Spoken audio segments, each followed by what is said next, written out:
దేవతలు కూడా ఏ లోకానికి ఆధిపత్యం కోరుకుంటారో అటువంటి సుతల లోకానికి ఇతన్ని అధిపతిగా చేస్తున్నాను. ఇతని మీద రాక్షసులు ఎవ్వరూ దండయాత్ర చేయడానికి వీలు లేకుండా, ఇతని జోలికి ఎవ్వరూ వెళ్లకుండా నా సుదర్శన చక్రాన్ని కాపుగా ఉంచుతాను. అప్పుడప్పుడు నేనే ఈయనకి దర్శనమిచ్చి మాట్లాడుతూ ఉంటాను. అంతేకాదు, అక్కడ రోగాలు కానీ భీతి కానీ ఏ విధమైనటువంటి ఉపద్రవములు కానీ ఉండవు. దిక్పాలురకు కూడా బలిచక్రవర్తి మీద ఏ విధమైనటువంటి అధికారం ఉండదు.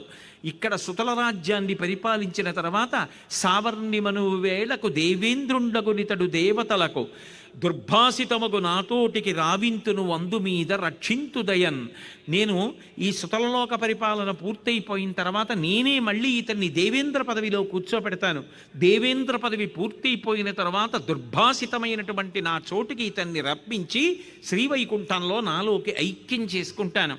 ఇతని యొక్క భక్తినిష్టకి, ఇతని ధర్మానికి, సత్యానికి ఇంత అనుగ్రహాన్ని ఇస్తున్నానని వరం ఇచ్చి వామనమూర్తి బలిచక్రవర్తిని కాపాడాడు.